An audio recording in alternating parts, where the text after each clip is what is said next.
I may have had one too many. You may have had 10 too many. I said I was thirsty.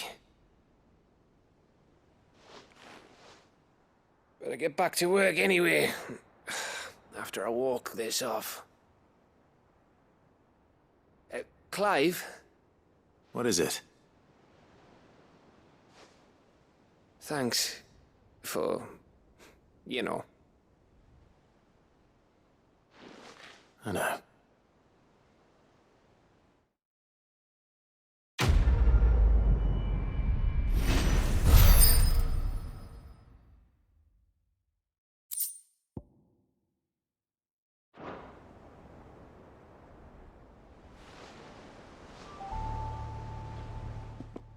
One of these days. One of these days, I swear it's gonna be me who drinks you under the table. If by under the table you mean wrenching on my boots half the night, I reckon one of those days was yesterday. Ha ha, you think you're so funny. But just wait till we crack open the bottle I left in your chambers. That stuff's strong enough to burn the horns off a behemoth. Sounds like I'll be needing some new boots.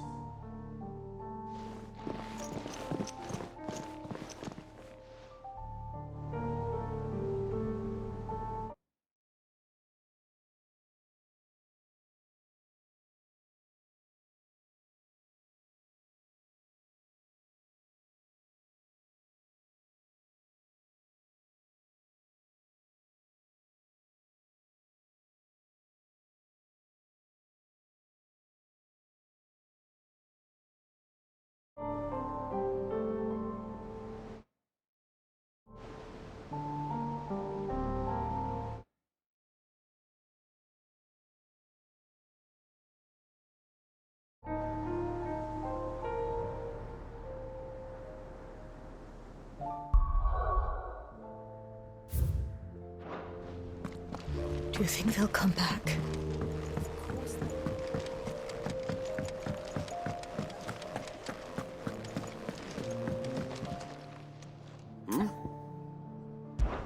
Clive, my boy! Rutherford informs me that we owe you our thanks. Hadn't intended for you to get involved, but such are the times we live in, huh? I would have done the same for anyone else. You're far too modest, Clive. You'd make a terrible nobleman. But tell me, is the realm truly in as dire a state as Rutherford suggests? From what little I saw, you were right to be worried. I suppose I should have expected the worst. But I was rather hoping the great and good of the realm might have things a little more under control. Alas, it seems that firm leadership is in short supply these days, and without it, the people are bound to lose their way. We must move quickly. But where do we start?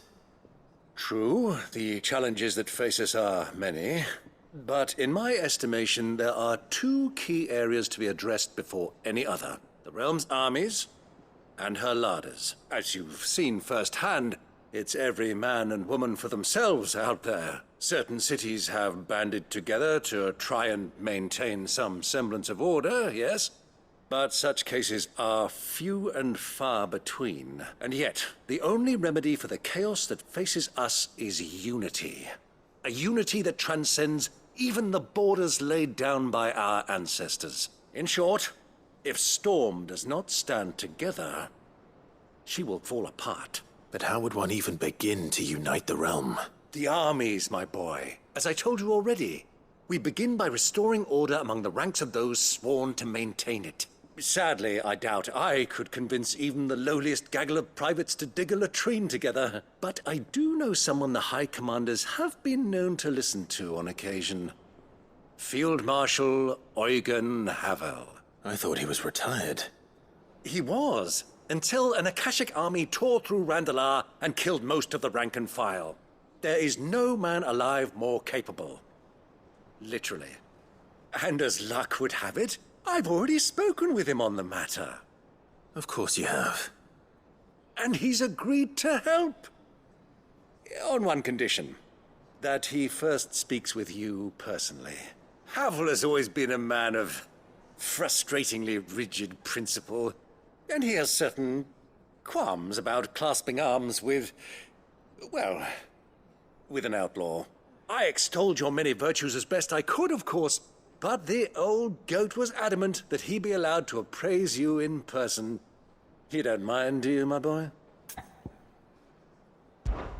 Of course not. As long as chaos reigns, we will never build a better world. I'll do whatever it takes.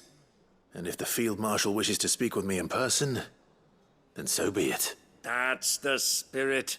I'll leave for Randalar at once. Would you send a Stolas? Of course. Rutherford is already in the Dalmekian capital. I'll have him tell Havel to expect you forthwith. Excellent. Thank you, Uncle. No, thank you, Clive.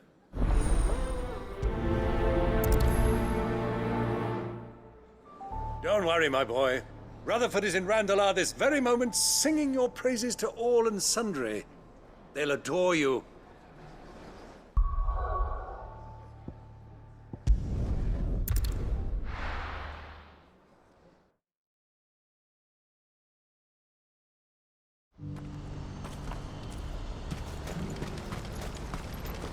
You won't find a finer array this side of the strait. May Gilbert smile upon you.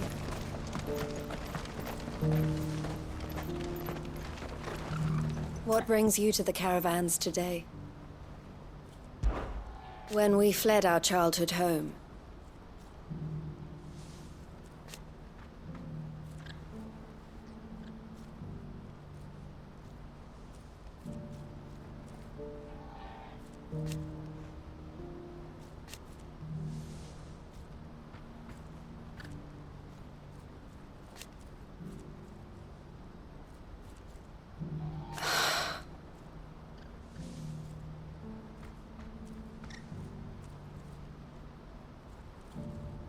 I loved him.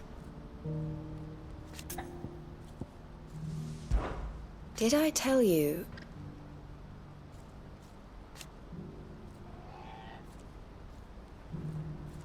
That was what he wanted.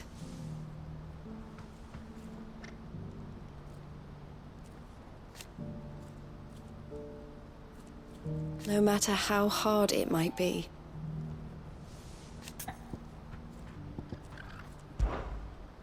The Dominion has fallen.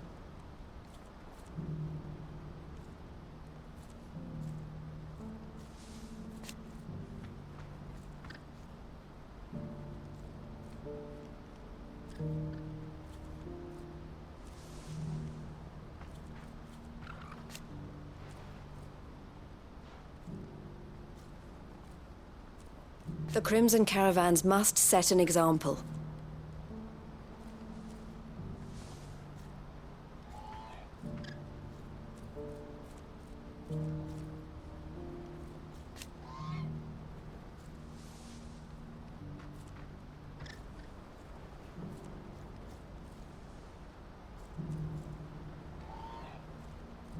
It is our job to keep the hope alive.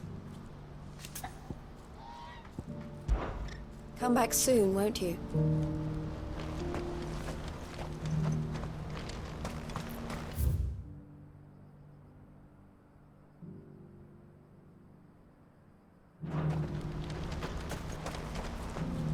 I've never seen Michelle cry before.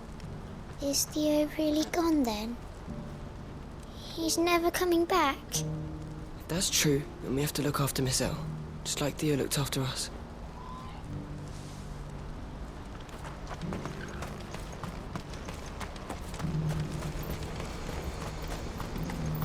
Do you see that too?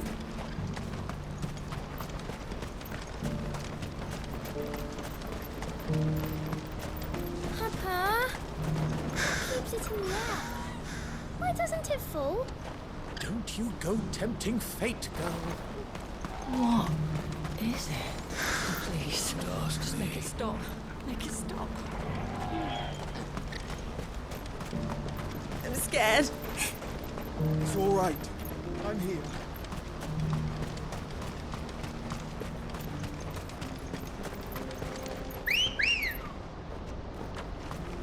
Let's go.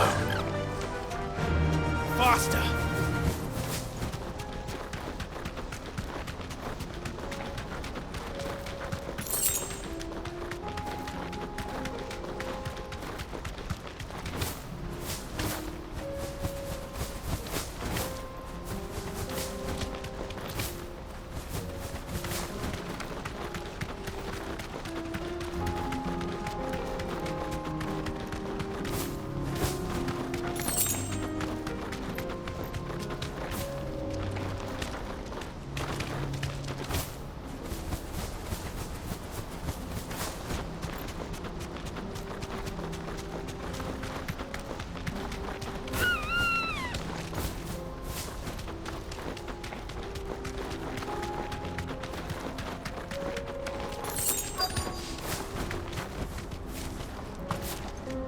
be Rutherford, can it?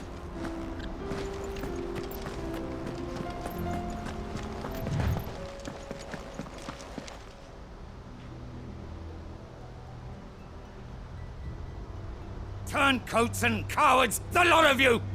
If it's a fight you want, it's a fight you shall have! Allow me. I don't need your... Please, Field Marshal, oblige him. This won't take long. You're right. It won't. Men, finish him.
A little longer than I'd have liked.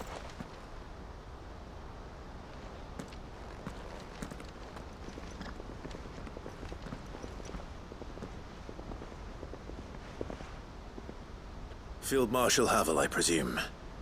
Are either of you injured? No, my lord.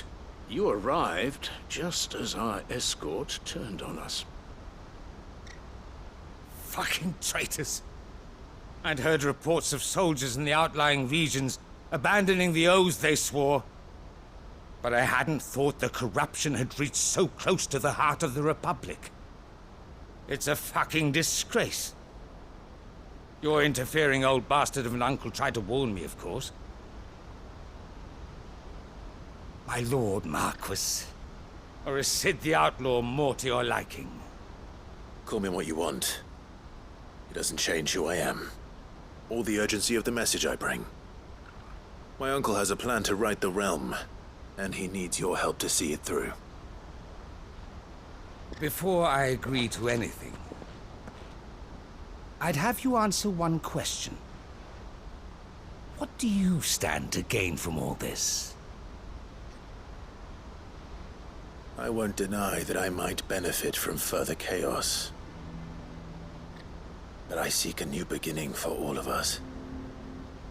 And while the choices I've made may not always have been the right ones, I know I made them for the right reasons. For so long, so many of us have been told how we could live, how we could die, when it should have been our decision all along. Now we have a chance to put things right. But in order to take it, we must stand together. Even if it be beside those with whom we don't see eye to eye.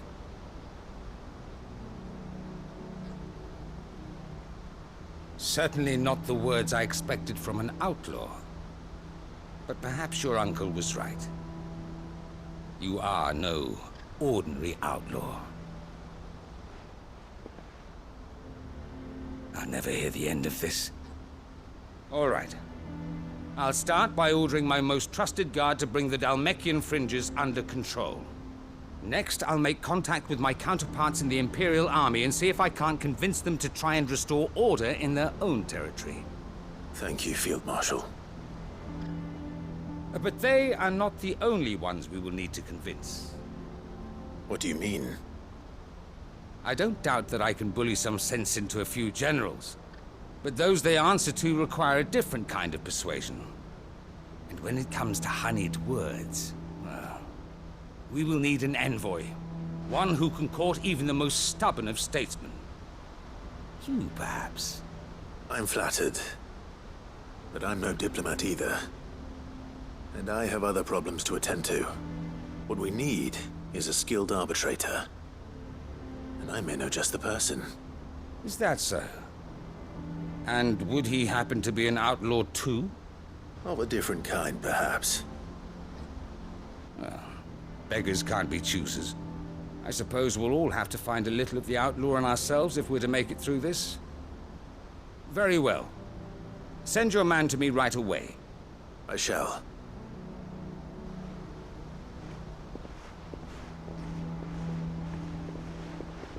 My Lord Marquis. Your Lord Uncle bade me escort the Field Marshal to his manor in Port Isolde. And I will see that my associate joins you there. Very good, my lord.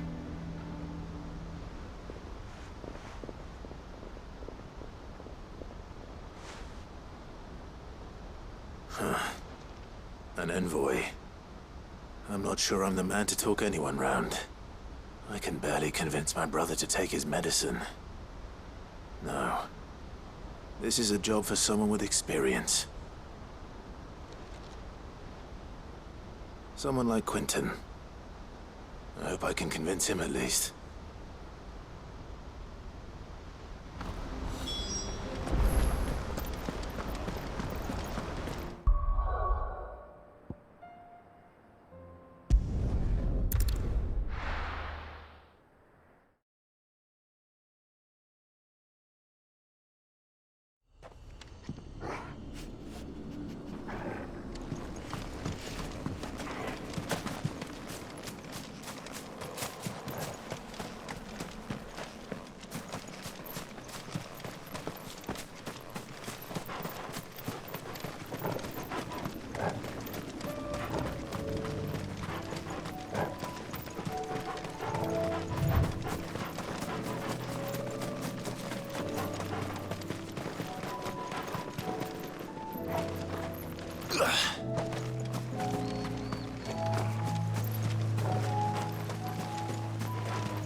Quentin, I have a proposal for you. Do you now? Something tells me you'll be asking more of me than a cask of Gotand gold. Go on then. Propose.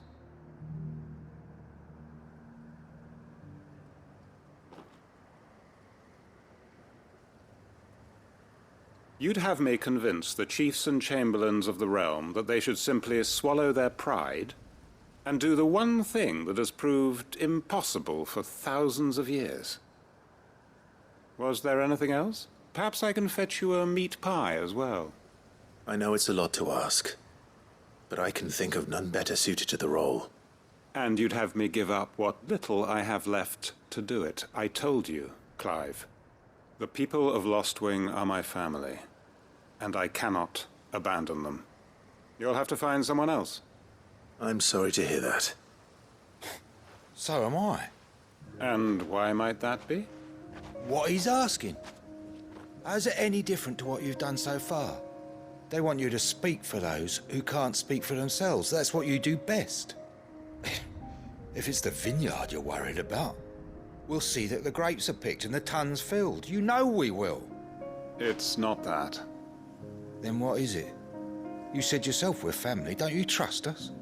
You know that's not what I'm... Then what are you saying? That only we are worth saving? Why turn your back on everyone else? You convinced us we could build new lives for ourselves, and if you can do that, who's to say you couldn't convince the entire realm? A stirring argument. I fear that any rejoinder I make might fall somewhat flat by comparison. So you'll join us? Where do you need me? Field Marshal Havel will want to speak with you in person. He's currently in Port Isolde. I can arrange for a party of Cursebreakers to accompany you there. That would be very much appreciated. I hear the roads are far from safe these days. Hopefully not for long. My uncle will want to know that his plan is taking shape. Any statesmen we speak with are liable to resist our entreaties if they feel that what little power remains to them is at stake. They must be dealt with skillfully. I shall not repeat the errors of my past. Reckon Master Quinton could argue an egg back up a hen's quim if he set his mind to it.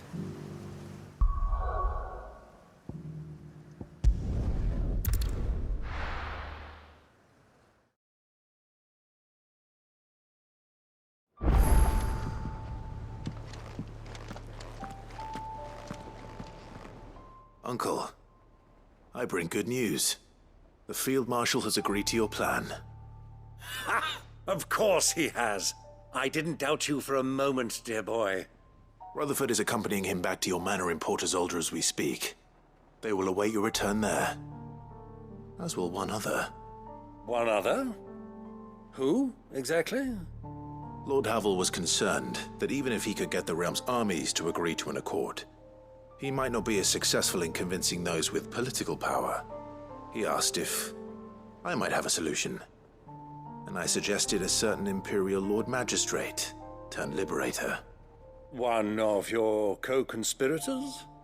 Master Quinton would probably call me one of his, but yes. Another outlaw, then. Just the thing we need to put these rotten politicos in their places. Good thinking, Clive. I'm glad you approve. The more the merrier, eh? Uncle, assuming Havel and Quinton can solve our problem with the armies, you still haven't mentioned how we might manage the grain shortages. Oh, don't you worry, my boy. The 7 high houses will be seeing to that. They have all agreed to make the most generous of donations. Oh, of course, it did take a little persuasion, but luckily I had some unexpected help. From who? Why, you, my boy. Rumor has it that you rescued the Lady Ariane's head steward Rockford from a horde of bloodthirsty bandits. It was more of a handful. Well, the old battle axe was so pleased. She had a shipload of talents delivered to my private docks by the next new moon. And when the other houses saw the parsimonious old crone's purse strings finally loosen, they as good as tripped over themselves in the rush to follow suit. I'm happy to hear it. Now, I must be getting back to the manor. Join us there at your earliest convenience, would you? Of course, Uncle.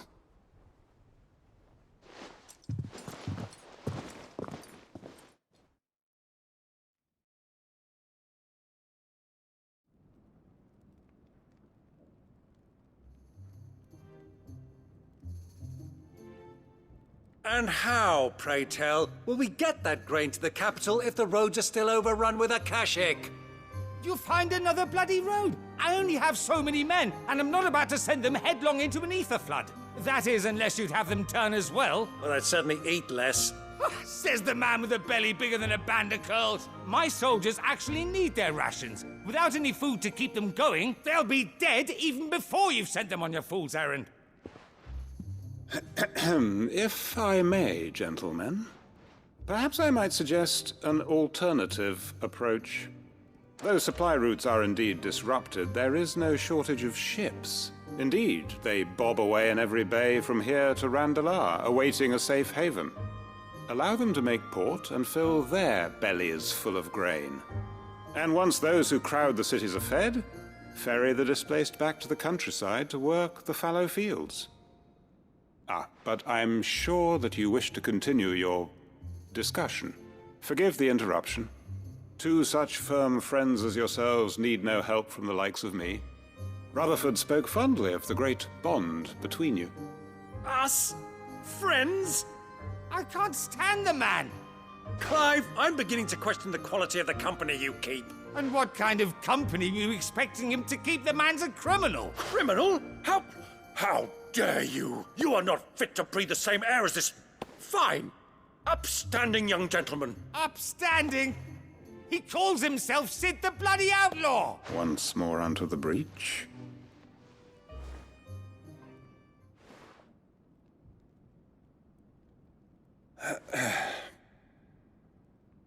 Shall we begin again? What we seek here is not to create a new nation, nor to claim the thrones of those that already exist. We wish simply to bring stability to the realm that mankind might weather the current storm. And to do that, we must convince those in power, the generals, the statesmen, the nobles, that our cause is just. There will be disagreements, yes, and I imagine some resistance, much resistance. But we cannot let that deter us. If we show them the path, show them that we walk it ourselves, then I am confident they will follow. The fate of the world lies in my nephew's hands, but the well-being of her people lies in ours. And we must not squander the chance that Clive has given us. Uncle Byron, Now, with that settled, let's move on to the signing of the Accord. For what great moment in history hasn't been accompanied by a little ceremony?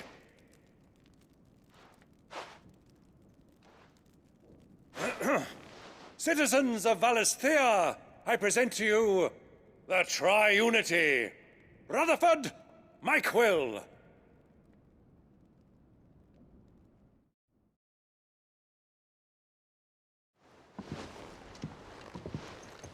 Well, my boy, the stage is set. that it is.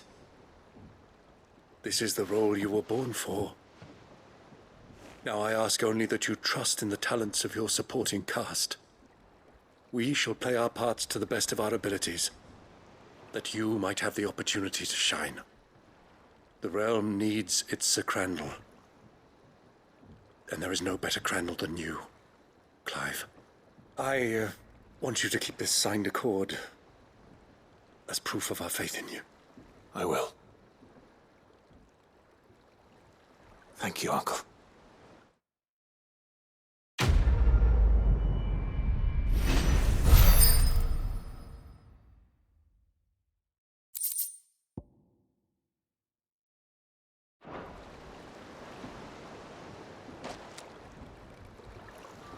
Sorry, can't take you where you need to get to, but the Argo and me will be waiting when you get back.